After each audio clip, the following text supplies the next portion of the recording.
تم رمضان کے روزوں کو بھول چکے ہو، تم قرآن اور سنت کو مت بھولو۔ ہماری پہچان قرآن اور سنت ہے۔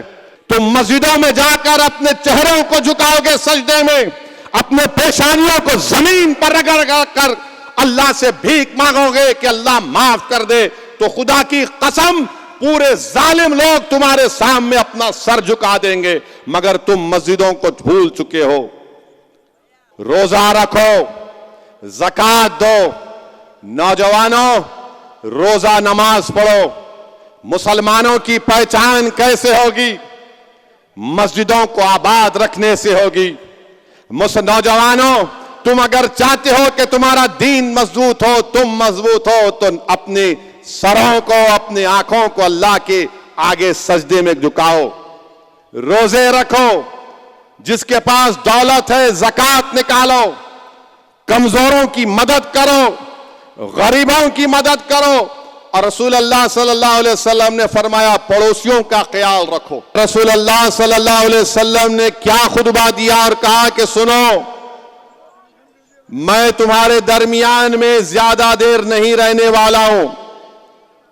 محمد صلی اللہ علیہ وسلم نے 1,15,000 لوگ تھے۔ رسول اللہ صلی اللہ علیہ وسلم اپنی بات کو اپنی زبان مبارک سے ارشاد فرماتے 3 بار۔ اس طرح کا لاؤڈ اسپیکر کا انتظام نہیں کیا۔ 1,15,000 کا مجمع تھا۔ اللہ کے رسول صلی اللہ علیہ وسلم رحمت للعالمین، محبوب رب العالمین، اپنی زبان مبارک سے بولتے اور صحابہ کرام 3 مرتبہ اس بات کو بولتے تاکہ 1,15,000 کے مجمع کو آقا کی زبان مبارک سے نکلے الفاظ ان کو سمجھ میں آئے اور سنائی دیے۔ رسول اللہ صلی اللہ علیہ وسلم نے کیا کہا کہ جس طرح یہ ذی الحج کا مہینہ مبارک ہے، جس طرح یہ دن مبارک ہے، اسی طرح مسلمانوں کی جان اور مال ہمارے لئے مبارک ہے۔ تم کسی کی جان اور مال نہیں چھین سکتے ہو ان سے۔ رسول اللہ صلی اللہ علیہ وسلم نے فرمایا، سنو کیا فرمایا، نوجوانوں تم سنو، تم کو اگر ایک نیک انسان بننا ہے تو سنو۔ آقا نے فرمایا صلی اللہ علیہ وسلم نے کہ اللہ کی نظر میں نہ گورا بڑا ہے نہ کالا بڑا ہے۔ اللہ کی نظر میں نہ کوئی گورا بڑا ہے نہ کالا بڑا ہے۔ اللہ کی نظر میں سب سے قریب وہ ہے جس کے پاس تقویٰ ہے، جس کے دل میں اللہ کا خوف ہوگا، اللہ سے کوٹ کوٹ کر محبت ہوگی، اور رسول اللہ صلی اللہ علیہ وسلم کے لیے اس کا دل دھڑکتا ہوگا، وہ اللہ کو بہت پسند ہے۔ تو یاد رکھو، جو کالے کو سمجھتا ہے یہ کالا ہے اور میں گورا ہوں، تو رسول اللہ صلی اللہ علیہ وسلم نے فرمایا کہ نہ گورا بڑا ہے نہ کالا بڑا ہے، نہ عرب بڑا ہے نہ اجمی بڑا ہے، جس کے پاس تقویٰ ہے وہ اللہ کے قریب بہت بڑا ہے۔ پھر رسول اللہ صلی اللہ علیہ وسلم نے فرمایا کہ اپنی عورتوں پر ظلم مت کرو، اپنی عورتوں پر ظلم مت کرو، ان سے نرمی رکھو، ان سے نرمی رکھو۔ تو مسلمانوں جب تم گھر میں جاؤ گے، اگر تمہارے گھر میں تمہاری بیوی ہے، تمہاری بہن ہے، تمہاری ماں ہے، تو تم ان سے نرمی کا رویہ اختیار کرو۔ جس کی بیوی ہے اس سے نرمی کا رویہ اختیار کرو، اس کو عزت دو، مقام دو، وہ تمہاری شریک حیات ہے۔ رسول اللہ صلی اللہ علیہ وسلم نے فرمایا کہ اپنی عورتوں سے نرمی کا رویہ رکھو، اور رسول اللہ صلی اللہ علیہ وسلم نے فرمایا کہ کسی کا قتل مت کرو، کسی کا قتل مت کرو ناجائز طور پر۔ مسلمان کسی کا قتل نہیں کرتا ناجائز طور پر۔ رسول اللہ صلی اللہ علیہ وسلم نے فرمایا اپنے غلاموں سے نرم رویہ اختیار کرو۔ میرے عزیز دوستو اور بزرگوں، یہ محمد مصطفیٰ صلی اللہ علیہ وسلم کا آخری خطبہ ہے، بلکہ دنیا میں انسانیت کی ہسٹری میں اگر کسی کو دیکھنا ہے چارٹر آف ہیومن رائٹس تو رسول اللہ صلی اللہ علیہ وسلم کے آخری خطبہ حجۃ الوداع کو پڑھ لے۔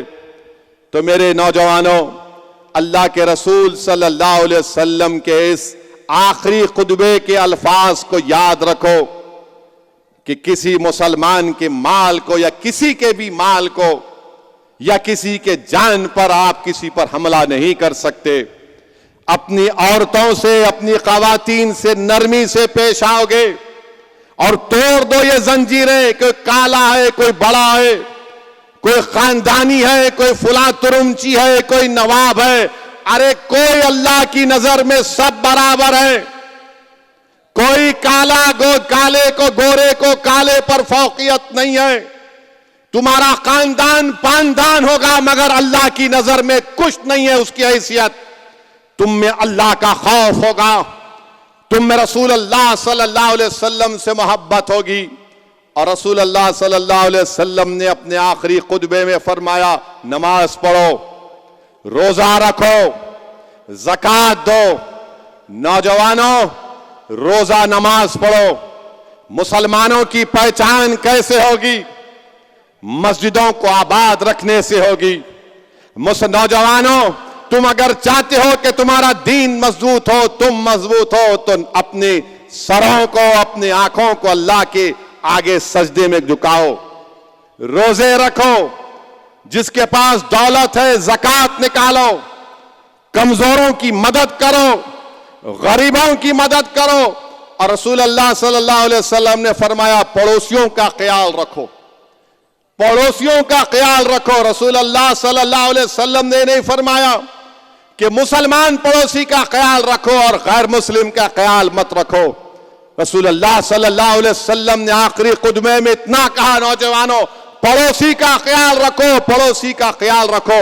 تو صحابہ کرام میں یہ ڈر پیدا ہو گیا کہ کہیں رسول اللہ صلی اللہ علیہ وسلم ان کو اور کوئی حقوق نہ دے دے۔ تو آپ کا پڑوسی ہندو رہے، دلت رہے، او بی سی رہے، مگر آپ کا پڑوسی ہے۔